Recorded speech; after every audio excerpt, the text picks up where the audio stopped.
नमस्ते दोस्तों, कैसे हैं आप लोग। आई होप आप सब बहुत अच्छे से होंगे। तो सबसे पहले मैं आप सभी का स्वागत करती हूं अपने चैनल में। और आप अगर इस वीडियो के माध्यम से इस चैनल पर नए जुड़े हैं तो चैनल को सब्सक्राइब कर लीजिएगा, वीडियो को लाइक कर दीजिएगा और पूरी वीडियो देखिएगा बिना स्किप किए हुए, क्योंकि ऐसी छोटी छोटी बहुत ज़्यादा महत्वपूर्ण जानकारियां मैं बताती हूँ जो कि आपकी लाइफ में बहुत ही महत्वपूर्ण भूमिका निभाती हैं और आपको की लाइफ को पूरी तरह से बदल कर रख देती हैं। तो चलिए वीडियो को पूरी देखिएगा और अच्छी लगे ना तो लास्ट में जाते जाते सब्सक्राइब कर दीजिएगा, फ्रेंड्स और फैमिली के साथ शेयर करिएगा। और क्योंकि अगर हम अपने साथ साथ किसी और का भला करते हैं तो हमारा और ज़्यादा भला होता है, इसलिए हमें अच्छी जानकारियों को सबके साथ ज़रूर शेयर करना चाहिए। तो चलिए वीडियो स्टार्ट करते हैं। जैसा कि कल है नाग पंचमी, तो मैंने इसके पहले भी नाग पंचमी की एक वीडियो डाली थी। आप सबने बहुत प्यार दिया, उसके लिए सबको दिल से बहुत बहुत बहुत धन्यवाद।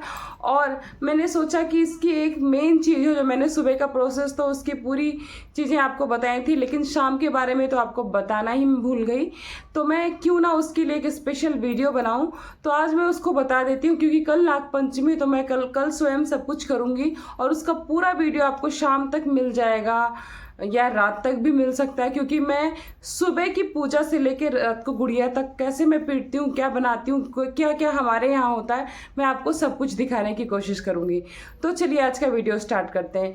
सुबह आप सबको पता है मैंने बताया था, जिन्होंने नहीं देखा वो ज़रूर देख लेना कि हमें नाग पंचमी के दिन क्या करना चाहिए, क्या नहीं करना चाहिए, कैसे वस्त्र पहनने चाहिए।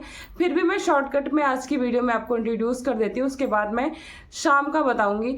सुबह आपको पीले नहा धोकर अच्छे से रेडी हो जाना, घर की साफ सफाई करके और उसके बाद पीले वस्त्र धारण करके लावा, चना और जो भी आपके यहाँ हो पूजा जाता हो सब कुछ लेके, मीठा कुछ लेके। इस दिन तवे पे रोटी नहीं बनती, पूरा मैंने डिटेल में ये सब कुछ बताया है।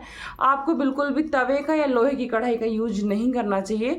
और शाम के टाइम हमारे यहाँ कपड़ों की गुड़िया बनती है जो कि हम सबके यहाँ होगी। मैक्सिमम लोग इन चीज़ को करते होंगे और करना भी चाहिए। कभी भी अपने कल्चर को छोड़ना नहीं चाहिए। मैंने देखा है कि जैसे जैसे लोग वेस्टर्न कल्चर को अपनाते जा रहे हैं ना, अपनी सभ्यता को छोड़ते जा रहे हैं। बेशक आप अपनी लाइफ को एंजॉय करो, जो चीज़ें मन करे अपने अपनाओ, लेकिन हमारा फेस्टिवल और फेस्टिवल की जो मूल चीज़ें उनको मत त्यागिए। ये ना हमारी लाइफ में बहुत कुछ चेंज कर देंगी, जो हमें आज नहीं हमारे आने वाली जनरेशन से पता चलेगा और हमें बहुत बुरा लगेगा।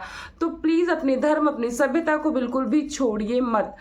तो हमें क्या करना है, हम चाहे जहाँ भी रहे, हम ऑफिस जा रहे, स्कूल जा रहे, कॉलेज जा रहे हैं या फिर हाउस वाइफ हैं, लेकिन अपने काम को करिए। सुबह उठ के पूजा करिए, नाग नागिन की पूजा करिए। जैसे जिसके आटे से होती है, मिट्टी से होती है, कुछ लोग क्या नाग नागिन के जोड़े की होती है, वो ज़रूर करिएगा। उसके बाद शाम को कपड़े की गुड़िया बनाकर और उसके बाद उनके आपके घर में जो भी जेंट्स हैं, जैसे कि हमारे यहाँ बिटिया रानी डालेंगे और हमारा बेटा पीटेगा, इस तरह से होता है। तो ये प्रोसेस भी करवाइए। और उसके बाद इसके पीछे का रहस्य है तो वो भी मैं बता देती हूँ। गुड़िया क्यों पीटी जाती है, इसके पीछे बहुत सारी कहानियाँ प्रचलित हैं, कई तरह की कहानियाँ प्रचलित हैं, मगर दो कहानी है जो कि काफ़ी महत्वपूर्ण है और इस कहानी से पूरी तरह से रिलेट करती है। तो आप इसको जानिएगा कि हमें गुड़िया उस दिन क्यों पीटनी चाहिए। जैसा कि आप सबको पता है कि नाग देवता को हम लोग भगवान शंकर से रिलेट कर कर देखते हैं और नाग देवता भगवान शंकर का ही एक अभिन्न अंग माने जाते हैं। उनके गण के साथ साथ उनका अंग माने जाते हैं, क्योंकि हम नाग देवता के बिना शंकर भगवान को, हमारे शंभुनाथ को अधूरा समझते हैं। तो जब एक बार की बात है कि नागराज जो थे, नाग देवता के जो राजा थे, उन्होंने गरुड़ देवता के जो राजा थे, माफ करिएगा थोड़ा सा गलत हो गया, गरुड़ देवता के जो राजा थे उन्होंने नागों पर आक्रमण कर दिया, उनके ऊपर वार किया।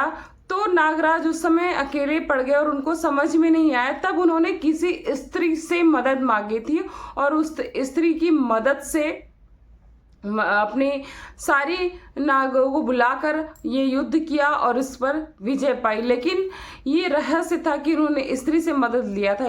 उस स्त्री ने इस रहस्य को बाद में गरुड़ देवता के घर में जाकर बता दिया, जिससे कि उनके ऊपर ये आरोप लगा कि मतलब कि हमारे ऊपर छल करके ये जीता गया है युद्ध।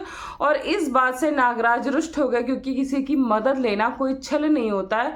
और उस स्त्री से रुष्ट हो गए, और उसका नाम कुछ लोग गुड़िया बताते हैं या फिर उस गुड़िया से रिलेट करके बताते हैं। और उन्होंने श्राप दिया कि साल भर में एक दिन ऐसा होगा जिस दिन मेरी पूजा होगी, लेकिन उस दिन तुम्हें पीटा जाएगा, वो भी भरे चौराहे पर। और उस दिन के बाद से हमेशा हर नाग पंचमी के दिन, जिस दिन नागराज की पूजा होती, नाग देवता की पूजा होती है, लोग घर में कपड़े की गुड़िया बनाकर चौराहे पर ले जाकर उसको पीटते हैं। ये प्रथा, और इससे नागराज भी प्रसन्न होते हैं। तो जिनके घर में काल सर्प दोष है वो तो अवश्य इस प्रोसेस को बिल्कुल भी छोड़ नहीं सकते, छोड़िएगा भी मत। इससे आपके घर में, और ये करने से हमारे घर में कुबेर महाराज की भी कृपा होती है। आपको चावल नहीं इस दिन खाना चाहिए, क्योंकि कहते हैं कि जमीन के अंदर चावल उगाने से जो कीड़े मकोड़े होते हैं मर जाते हैं, ऐसी मान्यता है। तो हानि पहुंचती है, तो चावल नहीं खाना चाहिए, और तवे पे रोटी नहीं बनानी चाहिए, जो कि मैं आपको पहले बता चुकी हूँ। तो चलिए अभी मैं दूसरी कहानी बताती हूँ।